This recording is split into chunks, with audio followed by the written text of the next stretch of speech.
Assalamualaikum warahmatullahi wabarakatuh. Hari ini kita akan membahas materi tentang limit fungsi trigonometri. Nah, bab ini merupakan salah satu dari dua bab yang akan kita pelajari di semester ini selain materi turunan fungsi trigonometri. Nah, di bab limit fungsi trigonometri sendiri ini, kita punya dua subbab diantaranya. Yang pertama menentukan limit fungsi trigonometri, yang kedua adalah limit mendekati tak hingga. Sebelum kita masuk ke materi menentukan limit fungsi trigonometri, kita review sebentar. Kemarin, tempo hari kalian sudah menyelesaikan uji kemampuan prasyarat bab, di mana ada salah satu pertanyaan yang menanyakan bagaimana caranya menentukan limit fungsi aljabar. Ada berapa cara? Jadi ada 4 ya. Yang pertama kita bisa pakai substitusi, kemudian yang kedua kita bisa memfaktorkan, yang ketiga mengalihkan dengan sekawan, kemudian yang keempat kita bisa menggunakan dalil L'Hospital. Substitusi, bagaimana caranya penggunaannya? Ya tinggal mensubstitusikan saja ya nilai X-nya dimasukkan ke persamaannya. Kemudian pemfaktoran. Nah, biasanya ini bentuk soalnya berupa pecahan, ada pembilang dan penyebut. Nanti kalian akan menemukan faktor yang sama antara pembilang dan penyebutnya sedemikian sehingga nanti mereka bisa dicoret-coret gitu ya. Kemudian yang ketiga mengalihkan dengan sekawan. Mengalihkan dengan sekawan ini ditandai soalnya berbentuk akar biasanya. Kemudian yang terakhir menggunakan dalil L'Hospital. Nah, konsep ini diterapkan dengan menggunakan aturan turunan. Jadi, kalian boleh menggunakan dalil ini kalau misalkan ketika kalian mensubstitusikan nilai X ke persamaannya, kok ternyata ketemu bentuk 0/0. Nah, kalau ketemu bentuk 0/0, kalian boleh langsung pakai aturan L'Hospital ini. Jadi, kalian tinggal menurunkan pembilang dan penyebutnya, kemudian mensubstitusikan nilai X-nya. Nah, untuk menentukan limit fungsi trigonometri sendiri bagaimana caranya? Berikut akan kita bahas. Jadi untuk menentukan limit fungsi trigonometri ada 3 yaitu caranya. Yang pertama kita bisa pakai substitusi. Substitusi poinnya di sini coba dilihat. Kita harus meniadakan tanda limit dengan mensubstitusi langsung nilai X yang diberikan. Maksudnya apa di sini meniadakan tanda limit? Jadi begitu kalian sudah mensubstitusikan nilai X-nya ke persamaan yang diberikan, maka tulisan limit, tanda limit, limit X mendekati bla bla bla itu harus sudah hilang. Kemudian poin yang kedua, hal ini hanya boleh dilakukan jika hasil akhirnya terdefinisi. Nah, substitusi ini sah nilainya kalau misalkan hasil akhirnya nanti terdefinisi. Kalian nggak ketemu bentuk tidak tentu. Bentuk tidak tentu itu seperti apa aja contohnya? Contohnya seperti 0/0, tak hingga tak hingga, atau tak hingga minta hingga gitu ya. Nah, selain bentuk-bentuk yang seperti itu tadi, yang lainnya sah, nggak pakai y ya. Jadi kalau misalkan ketemu bentuk bla bla bla per 0, boleh apa enggak? Boleh.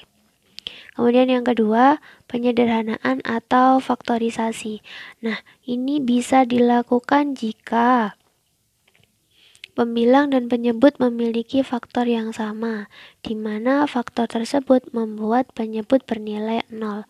Nah, untuk melakukan proses ini, alangkah baiknya kalian mengingat atau memahami, syukur-syukur ya, rumus-rumus trigonometri, identitas trigonometri yang sudah kalian pelajari di kelas 11 dulu. Ini akan sangat berguna dalam proses penyederhanaan. Jadi nanti kalian akan menemukan suatu faktor yang sama antara pembilang dan penyebut, yang mana faktor itu adalah faktor yang menyebabkan kalau nilai X-nya disubstitusi ke situ akan menghasilkan 0/0. Nah, itu yang harus dihilangkan ya. Kemudian yang terakhir adalah rumus dasar atau sifat limit fungsi trigonometri. Ini akan saya jabarkan pada video selanjutnya.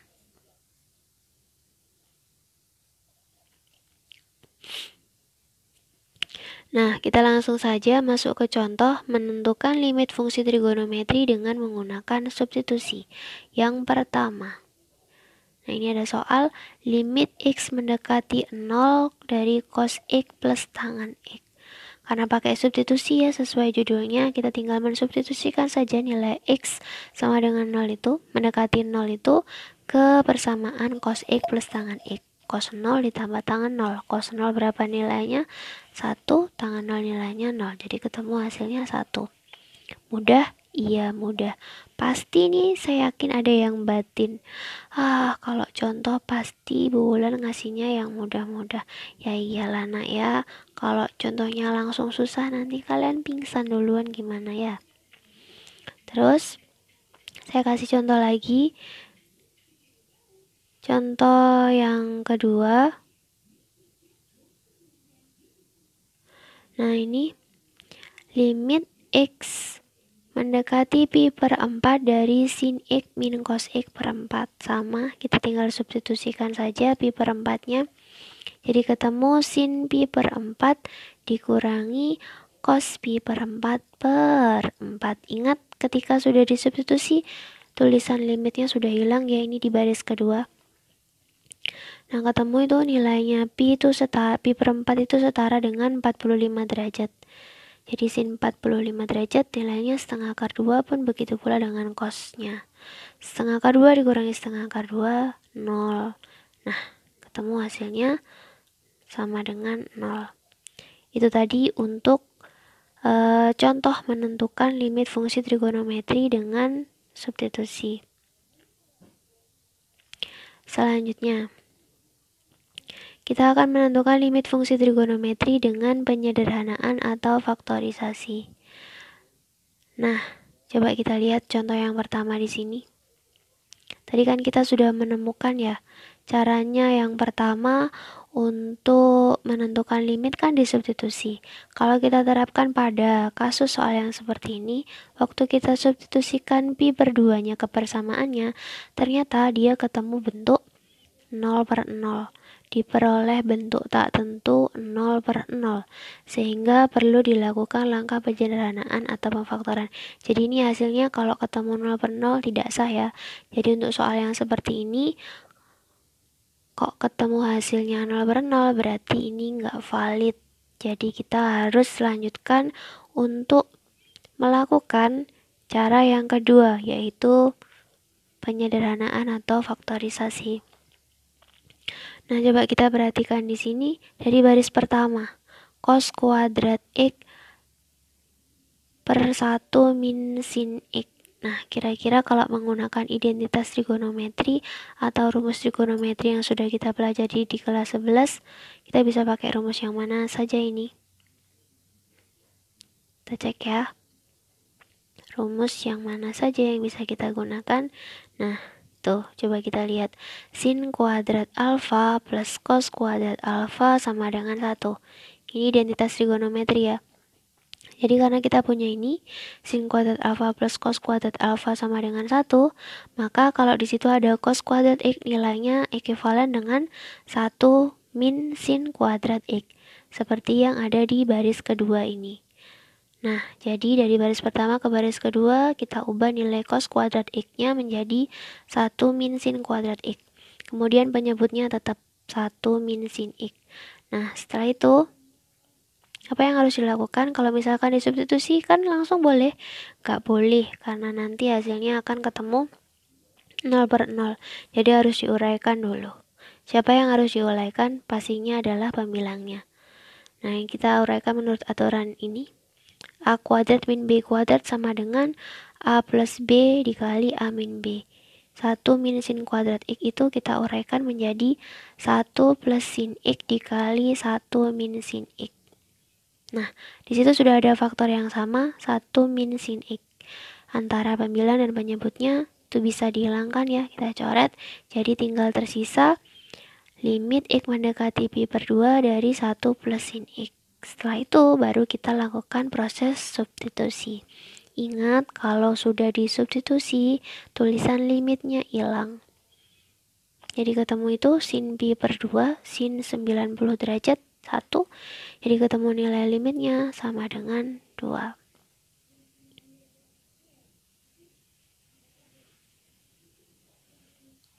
Nah, ini ada beberapa rumus trigonometri identitas. Enggak ada ya, ini identitasnya rumus trigonometri saja yang sudah disajikan di buku paket kalian. Sebenarnya ada, nanti bisa dicek ya. Yang di buku paket itu silakan dicek di halaman 7. Filenya kemarin sudah saya berikan ya, itu bisa di-download. Syukur-syukur kalau di print, jadi nanti memudahkan kalau kalian belajarnya. Nah, ini beberapa rumus yang sering keluar, tolong dihafalkan kalau bisa. Atau kalau nggak bisa menghafalkan, dipahami dari mana saja ini mereka caranya. Sebenarnya saya ingin sekali menjelaskan ini caranya dari mana ya diperolehnya. Cuman keterbatasan media. Nantilah kalau ada waktu saya buatkan ini asalnya dari mana, kenapa bisa seperti ini. Jadi kalian nggak usah hafalan, paham konsepnya. Nanti kalau misalkan lupa, kalian bisa menghitung sendiri, live gitu ya ngitungnya. Nah, dengan menggunakan rumus trigonometri itu tadi, beberapa rumus trigonometri itu tadi, nah kita akan menerapkannya untuk menentukan limit fungsi trigonometri dengan menggunakan faktorisasi. Contoh yang kedua, coba perhatikan. Ini sama. Jadi pertama kalau mencari limit itu, nilai limit itu kita harus selalu substitusi dulu ya.